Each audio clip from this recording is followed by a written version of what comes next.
Here in Washington State, it is Inauguration Week. Inauguration Week marks the peaceful transfer of power from one official to the next, a hallmark of representative democracy. This week was filled with many traditions, celebrations, and rituals. So let's go see how those turned out.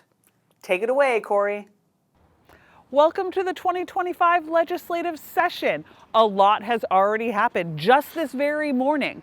Legislators walked up these 42 steps, because we're the 42nd state, to be sworn in. I will support the Constitution of the United States. And the Constitution and laws of the state of Washington. And the Constitution and laws of the state of Washington. Over 130 people took their official oath of office this week. Discharge the duties of the office. Discharge the duties of the office. Of a Washington State Representative. Of a Washington State Representative. To the best of my ability. To the best of my ability. The swearing in was coupled with much pomp and circumstance. A presentation of the Washington State Color Guard, the Pledge of Allegiance, to the flag of the United States of America, a prayer, privileged to be citizens, and of course, the national anthem.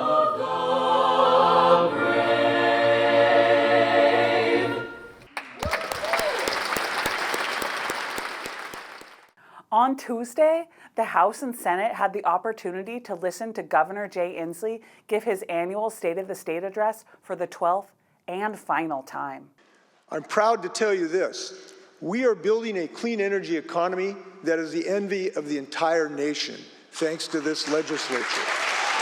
With this speech, he concluded his 35 years of public service, joining Governor Dan Evans as the only other three-term governor of Washington.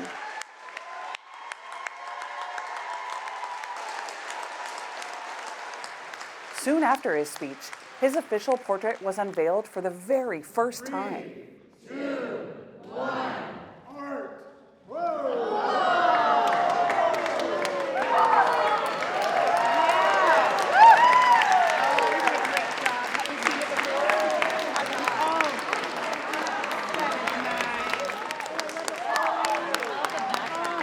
We had a chance to talk to the artist about the connection between art and civic responsibility. Especially public art.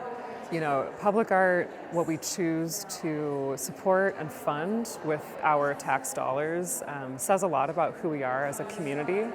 And, you know, I think Governor Inslee is someone who always wants to be representing, right, everyone that lives in this state. So I think art is a beautiful place where we can celebrate that diversity of all of our communities. Now, something you need to know about me. I'm a crier, and all of these ceremonies made me tear up. I cried during the unveiling of the portrait and during Inslee's final address, especially when he thanked teachers. But on Wednesday, I teared up over 4 times. When the new governor acknowledged the contributions of his ancestors, when he thanked his wife, when he thanked his children, and when he thanked his parents. Being your dad is not only my most important job, but it's a job that gives me the most joy. Your mom and I are very proud of you. I almost lost my composure.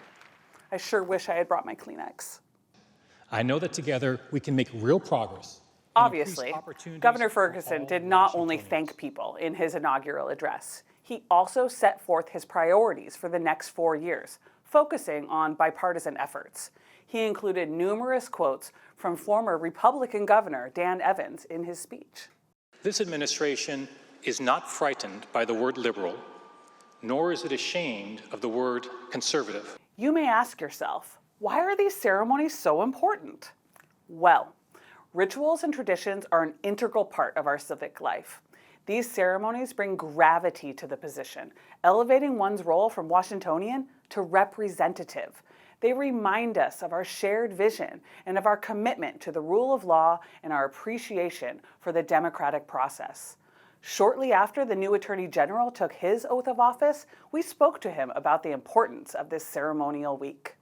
Well, some of the things that we do today and when we swear in new officers are also part of our foundation and part of our constitutional documents. Every new statewide elected official has to take an oath as a matter of law to proclaim to the public that we're going to do our duty and follow both the U.S. Constitution and the Washington Constitution. So some of the things that were happening today are part of our history and part of our required documents.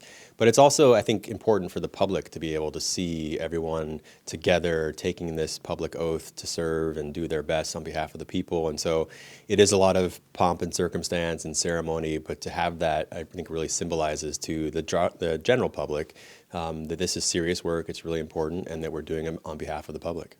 This week we witnessed the bridge from the past to the present, and we were reminded of the figures who paved the way to our current direction, all in hopes of fostering unity amongst the population.